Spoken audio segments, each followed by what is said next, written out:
Hi guys, स्वागत है हमारे यूट्यूब चैनल यूवी इंस्पायर्ड में। चलिए शुरू करते हैं आज की कहानी।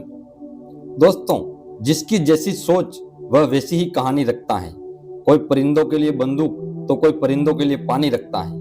उस इंसान से कभी झूठ मत बोलिए जिससे आपके झूठ पर भी विश्वास हो। दुनिया के तानों से कभी नाराज मत होना। अनजान लोग तो हीरे को भी कांच समझ लेते हैं। सच्चा रिश्ता एक अच्छी पुस्तक जैसा होता है, कितनी भी पुरानी हो जाए फिर भी शब्द नहीं बदलते। कामयाबी के दरवाजे उन्हीं के लिए खुलते हैं जो उन्हें खटखटाने की ताकत रखते हैं। जो लोग सब्र रखते हैं या तो वह जीत जाते हैं या फिर सीख जाते हैं। जिंदगी में एक दूसरे के जैसा होना जरूरी नहीं होता, एक दूसरे के लिए होना जरूरी होता है। दोस्तों, धनी सेठ और एक गरीब आदमी की कहानी। दोस्तों, ये कहानी जानवर को भी इंसान बना सकती है। पत्थर की तरह मजबूत दिल रखने वाले भी आंखों में आंसू आ जाएंगे। जिस गरीब आदमी को सेठ ने अपने महल के सामने एक रात्रि के लिए आश्रय नहीं दिया, उस गरीब आदमी ने सेठ के साथ कौन सा व्यवहार किया, इस कहानी से समझते हैं। ये कहानी बड़ी ही शिक्षाप्रद, महत्वपूर्ण और ज्ञानवर्धक है। मेरा आपसे निवेदन है कि कहानी के अंत तक हमारे साथ बने रहे। एक नगर में एक बहुत ही धनवान सेठ रहा करता था। सेठ की सेवा के लिए उसके पास कई नौकर चाकर और कई तरह की सुख सुविधाएं थी। यदि सेठ को एक महल से दूसरे महल तक जाना होता तो वह घोड़े पर चढ़ के जाता। सेठ का व्यापार पूरे नगर में फैला हुआ था और इसी कारण से उसे बहुत बार यात्राओं पर निकलना पड़ता था। परंतु सेठ इस व्यापारिक यात्राओं पर अकेला ही जाता था। किसी भी नौकर और अपने साथ किसी अन्य आदमी को लेकर के सेठ नहीं जाता था। इन यात्राओं के दौरान उसे कई बार घने जंगलों में होकर के निकलना पड़ता था और कई सराय से उसे रुकना पड़ता था।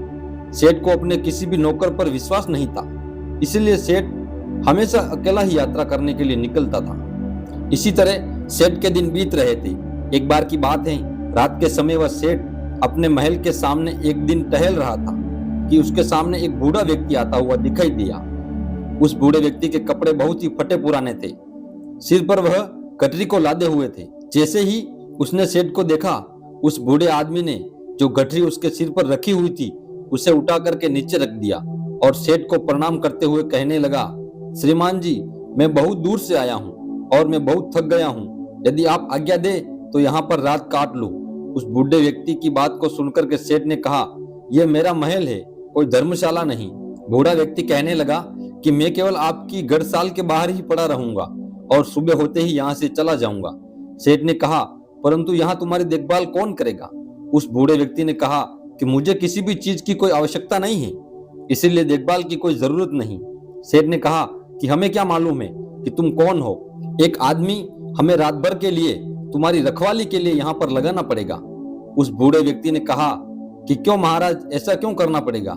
सेठ ने कहा कि वह इसलिए करना पड़ेगा कि रात को तुम कोई वस्तु उठा करके यहाँ से निकल ना जाओ। इस पर राम राम कहते हुए उस बूढ़े व्यक्ति ने अपने कानों को हाथ लगाया और सेठ को नमस्कार करते हुए अपने सिर पर उस गठरी को फिर से लाद दिया और वहां से चलने लगा।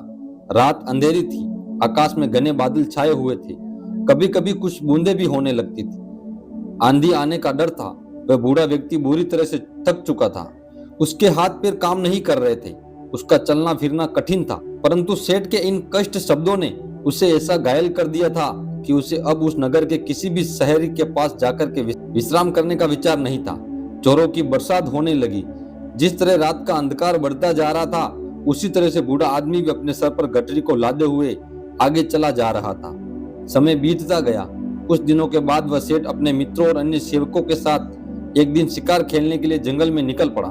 शिकार खेलते समय उसने अपना घोड़ा एक हिरण के पीछे लगा दिया। बहुत ही प्रयत्न करने के बाद वह उसके हाथ न लगा और इसी दौड़ में वह सेठ अपने साथियों से आगे निकल चुका था। जंगल घना था और घने जंगल में घुस जाने के कारण वह सेठ अपने नगर का मार्ग भूल चुका था। लगभग कई घंटों वह जंगल में भटकता रहा। इतने में ही रात हो गई, बारिश चालू हो गई, आंधी चलने लगी और बादल छा गया। कोई भी ऐसा व्यक्ति नहीं था जो सेठ की किसी भी प्रकार से कोई सहायता कर सकता था। बेचारा थक करके चूर चूर हो गया। जब उसे कोई रास्ता नजर नहीं आया तो वह एक वृक्ष के नीचे बैठ गया। आंधी इतनी जोरों से बढ़ने लगी कि जंगल के जो वृक्ष थे वह सब टूट टूट कर गिरने लगे। आंधी के कारण अंधेरा बढ़ने लगा। हाथ को हाथ नहीं दिखाई दे रहा था। प्रकृति के इस प्रकोप से सेठ का घबरा के जो हाल था, वह अपने बचाव के लिए इधर उधर भागने लगा। घोड़े का मालिक इतना थक चुका था कि उसे होश नहीं था। थोड़ी देर के बाद आंधी जब कुछ कम पड़ी तो थोड़ी थोड़ी बरसात होने से चारों ओर जो फैली हुई धूल थी वह बैठ चुकी थी। तब सेठ ने देखा कि उसका घोड़ा उससे वहां से जुदा हो चुका था। उस सेठ ने उस घोड़े को बहुत महंगी रकम में खरीदा था और उस घोड़े से बहुत ही प्यार करता था। उसे पालने में उसने किसी तरह की कोई कसर नहीं छोड़ी थी। अब तो सेठ को घर पहुंचने की कोई भी उम्मीद नहीं थी। कहते हैं कि सवेरा होने के आसपास रात का अंधकार बहुत बढ़ जाता है और इसी तरह आशा और सूर्य की किरणों के पहुंचने से पहले निराशा और दुख का अंधेरा भी बहुत अधिक हो जाता है। बहुत अधिक दुखी और निराश हो जाने पर उस सेठ को दूर से एक व्यक्ति आता हुआ दिखाई दिया। पहले तो उस व्यक्ति को देख करके सेठ सहम गया, कहीं यह व्यक्ति कोई चोर या डाकू ना हो जो उसे आकर उसके लूट ले। परंतु जब उस व्यक्ति ने सेठ के पास आकर के नमस्कार करते हुए अपने होठों की मुस्कान से सेठ के हृदय को निर्मल कर दिया, सेठ को बड़ी उम्मीद दिखाई दी, उसे आशा का प्रकाश दिखाई देने लगा। हंसते हुए उस व्यक्ति ने सेठ से कहा, आप इतने क्यों घबराते हैं? सेठ ने कहा, साथियों के बिछड़ने से, राह भटकने से और किसी की सहायता न मिलने से। कहते हुए सेठ ने अपनी सारी जो कहानी थी उस व्यक्ति को सुना दी। उस व्यक्ति ने जब सेठ की कहानी सुनी तो उसको सेठ पर दया आ गई और वह सेठ को लेकर के अपनी झोपड़ी में चला गया। वहां जाकर उसने बताया कि वह अपने पिता के साथ रहता है। जो भी रूखा सूखा भोजन हम लोग खाते हैं आप भी खा लेना और यहीं पर रुक करके विश्राम कर लेना। सेठ ने कहा, परंतु मेरे घोड़े का क्या होगा? उस व्यक्ति ने कहा, सुबह होने से पहले मैं आपके घोड़े को किसी भी तरह से ढूंढ लूंगा। सेठ ने कहा, वह कैसे ढूंढोगे तुम? बड़ा घना जंगल है, इतनी अंधेरी रात है, तुम कैसे ढूंढ सकोगे? उस व्यक्ति ने कहा कि मैं इस जंगल के कोने कोने से परिचित हूँ। सेठ ने कहा, तो क्या तुम मेरे साथियों को भी ढूंढ सकोगे? उस व्यक्ति ने कहा, यदि वे इस जंगल में हुए तो मैं अवश्य ही उन्हें ढूंढ निकालूंगा। इस उत्तर को सुन के उस अमीर सेठ को बड़ा ही संतोष हुआ। उसके मन में बड़ी उम्मीद जगी और इस तरह से वह सेठ पूरी तरह से निश्चित हो चुका था। वह अब भी सोया नहीं था कि उस व्यक्ति ने सेठ के सामने एक दूध का कटोरा लाकर के रख दिया। उस व्यक्ति ने कहा कि सेठ जी, ये हमारी बकरी का दूध है। सेठ ने कहा कि हमारे पास कितनी बकरियां हैं? उस व्यक्ति ने कहा कि मेरे पास तो सिर्फ एक बकरी है। सेठ ने कहा, क्या एक बकरी इतना दूध दे सकती है? ये एक सेठ से अधिक नहीं होगा, तुम भी पियो। उस व्यक्ति ने कहा कि नहीं, पिताजी ने कहा है कि आज का जो भी दूध है वह केवल अतिथि सेवा में लगाया जाए, आज हम लोग दूध नहीं पिएंगे। सेठ ने कहा कि ऐसा क्यों? उस व्यक्ति ने कहा कि हमारे यहाँ सबसे बढ़िया चीज दूध को समझा जाता है और अतिथि की सेवा में हम लोग इसको पेश कर देते हैं। मैं पिताजी का इकलौता पुत्र हूँ और दूध हमारे यहाँ सर्वोत्तम भोजन समझा जाता है। पिताजी ने आपकी सेवा में भेजा है। सेठ ने कहा कि तुम तो सचमुच देवता हो। सेठ की बात को सुनकर के वह व्यक्ति कहने लगा, नहीं सेठ जी, देवता तो बहुत दूर की चीज है, हम तो पूरी मानवता को भी नहीं अपना सके। उसकी बात को सुनकर के सेठ ने कहा, नहीं भैया, मानवता तो आप में कूट कूट के भरी हुई है। इस तरह बातें करते करते सेठ सो गया। अपने अतिथि की सच्ची सेवा करने वाला वह व्यक्ति चुपके से उठा और हाथ में मसाल लिया और अपने अतिथि के घोड़े को ढूंढने के लिए वहां से चल दिया। ढूंढते ढूंढते सुबह के आसपास समय हो चुका था। बहुत ढूंढने के बाद आखिर वह घोड़ा मिल गया। वह अपने अतिथि का घोड़ा लेकर के अपनी झोपड़ी पर लौट आया। जब उसकी मां ने देखा कि अतिथि का घोड़ा मिल गया तो वह उठ करके घोड़े के लिए चारा डालने लगी। वह जानती थी कि घोड़ा जंगल से घास चर के आया है, परंतु फिर भी उसने अतिथि के घोड़े की सेवा करना अपना परम कर्तव्य समझा। घोड़े को यदि चारा न मिलता तो अतिथि सेवा अधूरी समझी जाती। सुबह के समय जब वह अमीर सेठ सो करके जगा तो उसने देखा कि उसका जो घोड़ा है वह चारा खा रहा है और अतिथि सेवक वह व्यक्ति उसके सामने हाथ जोड़े हुए कह रहा था, आज ईश्वर ने हमारी लाज रख ली। उसको सुनकर के सेठ ने पूछा कि कैसे? उस व्यक्ति ने कहा, सेठ जी, आपका घोड़ा सकुशल मिल गया। यदि वह सामने की ओर निकल जाता तो शायद शेर उसे अपना शिकार बना लेते। इतना सुनकर कि उस सेठ ने उस व्यक्ति को बहुत सा धन्यवाद दिया। इस समय उस व्यक्ति की वृद्ध माता ने अतिथि के लिए दूध का कटोरा भर के भेज दिया। दूध पी लेने के बाद सेठ घर लौटने की इच्छा प्रकट करते हुए कहा, मैं तुम्हारे पिताजी से मिलना चाहता हूँ। वह नवयुवक अपने पिता को बुलाने के लिए गया। उसके पिता बिस्तर पर लेटे हुए आराम कर रहे थे। उस युवक ने पहुंच करके कहा कि पिताजी, जो अतिथि महाशय हैं वह आपको याद कर रहे हैं। उन पिताजी ने पूछा कि किस लिए पुत्र?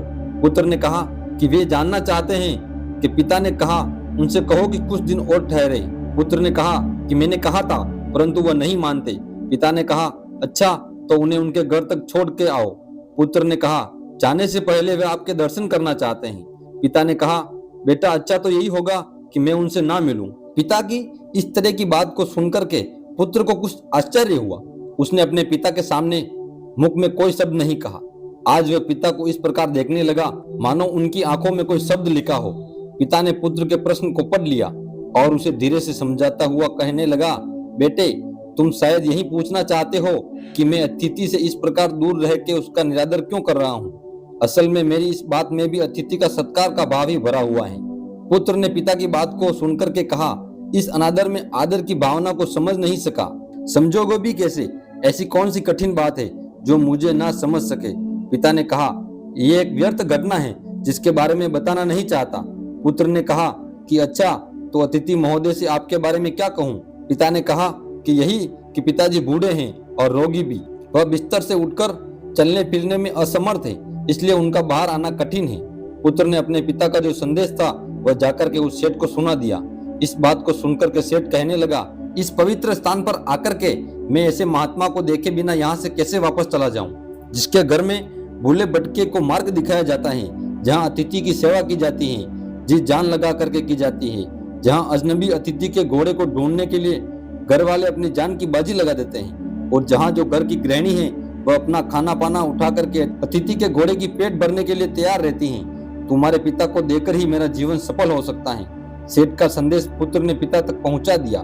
अब बूढ़ा क्या करता, उसे सेठ के सामने आना ही पड़ा। सेठ ने देखते ही पहचान लिया कि यह तो वही बूढ़ा है जो कुछ दिन पहले उसके महल के सामने सर पर गठरी उठाए हुए आया था। एक रात के लिए उसने आश्रय मांगा था और सेठ ने उसे चोर तक कह दिया था। कितनी दानव थी उसके दुर्व्यवहार में। इस वृद्ध के पुत्र ने अपनी मानवता का परिचय देकर के उस सेठ के हृदय को बिल्कुल बदल दिया था। अमीर सेठ हाथ जोड़ करके खड़ा हो गया और अपने दुर्व्यवहार के लिए उस बूढ़े व्यक्ति से क्षमा याचना करने लगा। बूढ़े व्यक्ति ने कहा, आपकी ओर से क्षमा याचना का प्रश्न ही पैदा नहीं होता, क्योंकि मैं बाहर आकर के आपको उस पुरानी घटना की याद नहीं दिलाना चाहता था। आपके आग्रह को मैं टाल नहीं सका, इसलिए मुझे यहाँ आना पड़ा। इससे आपको शायद बड़ा दुख हुआ हो, अंत मुझे आपसे क्षमा मांगनी चाहिए। सेठ ने कहा, कितना ऊंचा है आपका व्यक्तित्व। इतना कहकर के अमीर सेठ उस वृद्ध व्यक्ति के चरणों में गिर पड़ा। उसके नेत्रों से पश्चाताप के आंसू झर रहे थे, उसके होठ फड़फड़ा रहे थे, मानो वह यही कह रहे हो कि इस बूढ़े की झोंपड़ी महलों से भी ऊंची है। इसके बाद वह सेठ सुरक्षित अपने घर लौट आया। इस घटना के बाद उस सेठ का हृदय परिवर्तन हो गया। जहाँ कठोर हृदय वाला वह सेठ था, उसे किसी पर विश्वास और दया की भावना उसके मन में नहीं होती थी। वही सेठ बिल्कुल बदल चुका था। अब वह दीन और दुखियों की सेवा करता और उसके द्वार पर आने वाले जो भी अतिथि थे उनका पूरा स्वागत सत्कार करने लगा। सेठ का पूरा जीवन परिवर्तित हो चुका था। जो पत्थर दिल सेठ था वह पूरी तरह से पिघल चुका था। दोस्तों, ये कहानी आपको कैसी लगी एक प्यारा सा कमेंट करके जरूर बताना। और यदि वीडियो आपको पसंद आया है, अच्छा लगा है, तो इस वीडियो को लाइक और शेयर जरूर कर दें। और अगर चैनल पर नए हैं तो चैनल को सब्सक्राइब जरूर कर दें। मिलते हैं अगली ऐसी कहानी में, तब तक के लिए अपना ध्यान रखिए। धन्यवाद।